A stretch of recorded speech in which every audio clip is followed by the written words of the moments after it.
നമസ്കാരം. Militia smart phone ഇൻസ്റ്റിറ്റ്യൂട്ടിന്റെ പുതിയൊരു വീഡിയോയിലേക്ക് സ്വാഗതം. അപ്പൊ നമ്മൾ മുൻപ് പഠിച്ചിട്ട് പോയ കുറച്ച് ആൾക്കാരെയൊക്കെ നമ്മൾ ആദരിക്കാനായിട്ട് വിളിച്ചിട്ടുണ്ടായിരുന്നു. അപ്പൊ അങ്ങനെ ആദരവ് ഏറ്റുവാങ്ങിയ ഒരാളുണ്ട് ഇവിടെ. ആളുടെ പേര് ഡാനി ഡേവിഡ് എന്നാണ്. ഇവിടെ അടുത്ത് തൃക്കന്നപ്പുഴയാണ് സ്ഥലം. ഡാനി, എന്നാണ് വിശേഷം? സുഖമായിട്ടിരിക്കുന്നു. എങ്ങനെയുണ്ട് കാര്യങ്ങളൊക്കെ? ഉഷാറായിട്ട് പോകും? കാര്യങ്ങൾ വർക്കൊക്കെ ഉണ്ട്. അത്യാവശ്യം നല്ലപോലെ ചെയ്തു പോകുന്നു. എന്ത് പഠിച്ചിട്ടാണ് ഈ മിലീഷ്യയിലേക്ക് പഠിക്കാൻ വന്നത്? ഞാൻ +2 കഴിഞ്ഞ് കുറച്ച് ദിവസം വീട്ടിൽ നിന്നിട്ടാണ് ഇപ്പൊ ഇങ്ങോട്ട് വന്നത്. ഒരു വർഷം വെയിറ്റ് ചെയ്തു? ഒരു വർഷം വെയിറ്റ്. അതിനുശേഷം അതെന്തായിരുന്നു? എന്തെങ്കിലും പ്രശ്നങ്ങൾ ഉണ്ടായിരുന്നു? ഇല്ല, നല്ലൊരു സ്ഥലത്തോട്ട് എനിക്ക് ഇങ്ങനത്തെ കുറച്ച് വേക്കൻസി കിട്ടിയാൽ കൊള്ളാന്നുണ്ട്. ഇങ്ങനെയുള്ള ഒരു മേഖല പോകണം, നല്ലൊരു ഇൻസ്റ്റിറ്റ്യൂട്ട് വേണമെന്ന് കാത്തിരുന്നു. അങ്ങനെ എങ്ങനെ ഈ മിലീഷ്യയെ കുറിച്ച് അറിഞ്ഞത്? എന്നെ ഇവിടുന്ന് കോണ്ടാക്ട് ചെയ്തായിരുന്നു, വിളിച്ചായിരുന്നു. അപ്പൊ അങ്ങനെയാണ് ഞാൻ ഇതറിഞ്ഞതും ഇങ്ങോട്ട് വന്നത്. ഇത് നല്ലതാണെന്ന് എങ്ങനെ തോന്നി?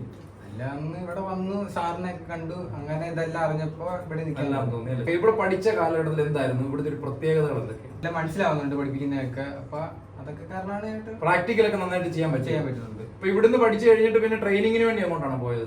ട്രെയിനിങ് വേണ്ടി തൃക്കുന്നപ്പുഴയാണ്. തൃക്കുന്നപ്പുഴ തന്നെയാണ് അല്ലെ? ഈ മേഖല വന്നിട്ട് ഹാപ്പിയാണോ?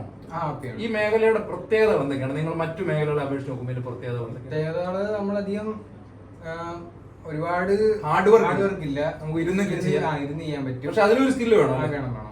പിന്നെ ഈ മിലീഷ്യയുടെ പ്രത്യേകത എന്താണ്? മിലീഷ്യയുടെ അത്യാവശ്യം അങ്ങനെ പറയുകയാണെങ്കിൽ നിരന്തരം ഇപ്പോഴും ബന്ധപ്പെടുവോ?